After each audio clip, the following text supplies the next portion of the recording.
নমস্কার বন্ধুরা। একটা পুলিশ আর আমার একটা মজার ঘটনা আপনাদের সঙ্গে শেয়ার করতে চাইছি। জানি না কারো কারো কাছে এটা মজার হতে পারে, কারো কাছে বাস্তব জিনিসটা ফুটে উঠতে পারে।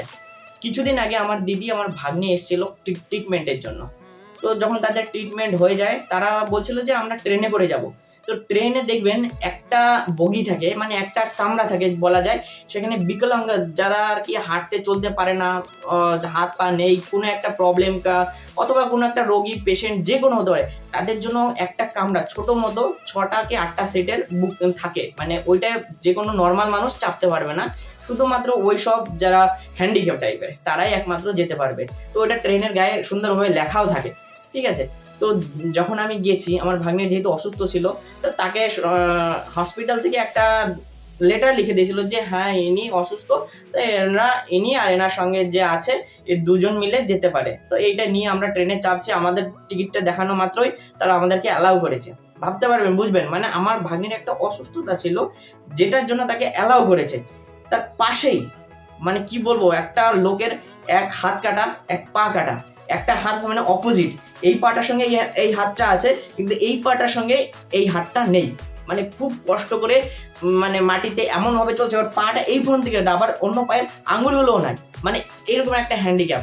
তো ও খুব কষ্ট করে ট্রেনের ওই দরজাটা পর্যন্ত পৌঁছাইছে। আর খুবই ভিড়, যেহেতু ট্রেনের সব লোকাল ডাব্বার পরেই ওই ডাব্বাটা থাকে, তো ওইখানে খুব ভিড়ের মধ্যে ওই লোকটা পৌঁছেছে। খুব কষ্ট করে একটু ভর ঠর দিয়ে মানে ওই ট্রেনে উঠেছে, গিয়ে সিটে মোটামুটি বসার জায়গা পেয়েছে। আর অনেকগুলো এরকম লোক ছিল, অনেক মহিলারা ছিল, অনেক প্রেগনেন্ট মহিলা ছিল, তারা বলছে আমরা ওইখানে যাব, তাদেরকে অ্যালাউ করেছে। কিন্তু ওই যে লোকটাকে আমি বলছি, যে লোকটার ওই পরিস্থিতি, মানে সে অরিজিনালি হ্যান্ডিক্যাপ, কিন্তু তাকে যখন ট্রেনে চেপেছে সেখানকার পুলিশ তাকে টেনে নামিয়ে একটা কথা বলছে, তুমি এখানে চেপেছো কেন? ও দেখাচ্ছে আমার হাত নেই, এই হাতটা নেই, আমার পাটা নেই। হ্যাঁ, বলছে তোমার দরখাস্ত কোথায়, মানে একটা লেটার দেখাও যেখানে লেখা থাকবে তুমি হ্যান্ডিক্যাপ। মানে ভগবান চোখ দিয়েছে, একটা বিবেক দিয়েছে, সেই বিবেক চোখ সম্পূর্ণরূপে বন্ধ। ওটা আমার দরকার নেই, আমার একটা দরখাস্ত লাগবে, একটা লেটার লাগবে, প্রমাণ করা লাগবে কোনো কাছ থেকে যে সে হ্যান্ডিক্যাপ।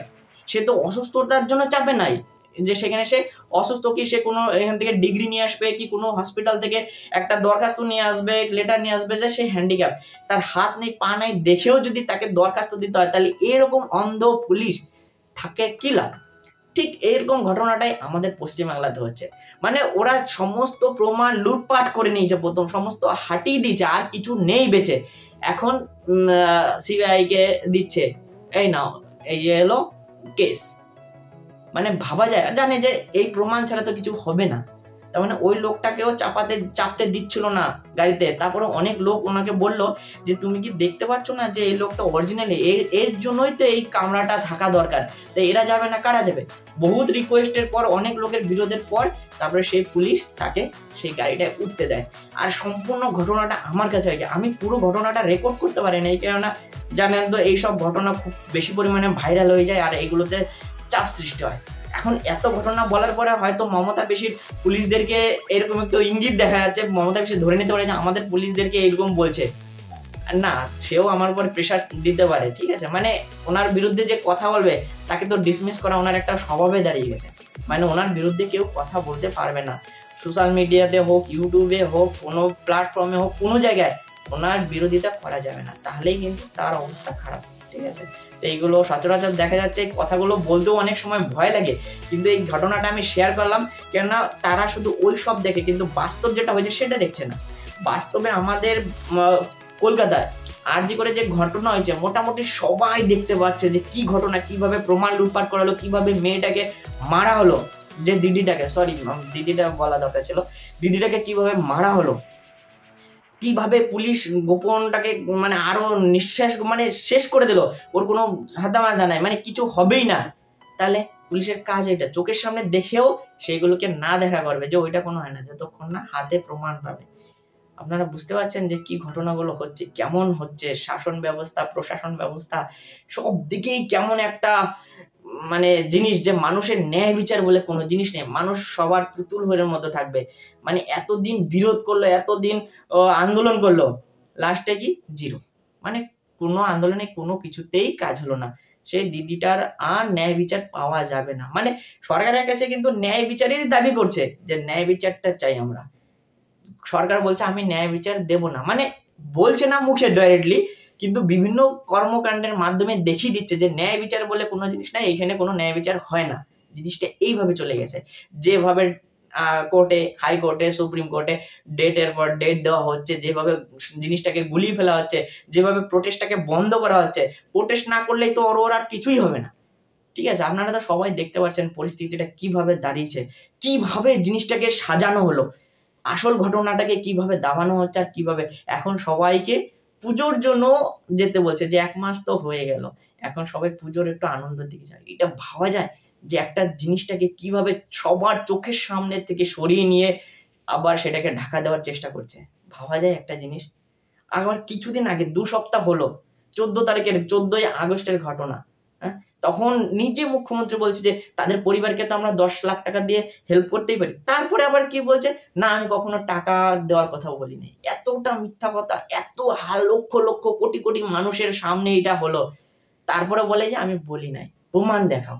ভাবা যায়, মানে প্রমাণ লাগবে তার জন্য। আবার প্রমাণ তো দিয়েছি, এর আগের ভিডিওটা দিয়েছি, একবার দেখে নিন না প্রমাণটা কি আছে। আমি এটাও বলেছিলাম যে দেখুন আমাদের একটা কর্তব্য আছে, মেয়েটি তো আর ফিরে আসবে না, ওর নামে যদি আপনারা কিছু করতে চান করতে পারেন, যা টাকা লাগবে আমি দেব।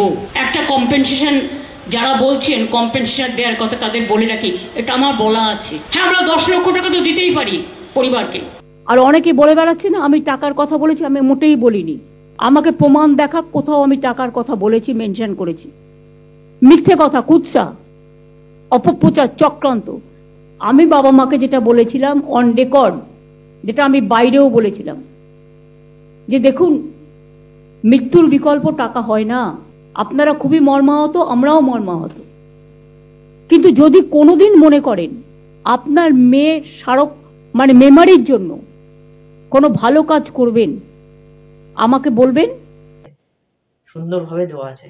তাহলে ভাবুন আমাদের পশ্চিমবাংলায় ন্যায় বিচার বলে কিছু হবে না। আর এই কেসটা যদি ডেবে যায়, মনে করবেন যে এর পরিবর্তে যতই কঠিন কেস, যতই নর্মাল কেস, যতই ধর্ষণ, যতই হত্যা, যতই মার্ডার, যা কিছু হোক, তার জন্য কোনো রকমের কোনো বিচার হবে না।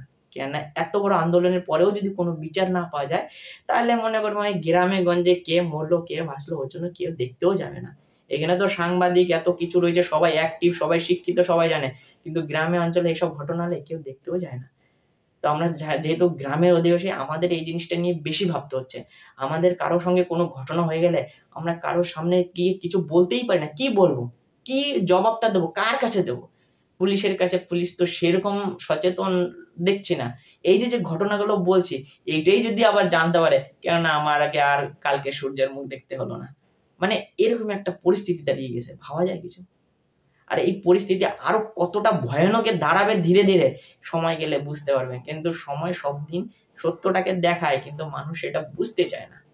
সঠিক সময় সঠিক সিদ্ধান্ত যদি মানুষ না নিতে পারে, তাহলে তার পরিণাম বহুত খারাপ হয়। যাই হোক, সবাই যদি বুঝতে পারেন। নমস্কার।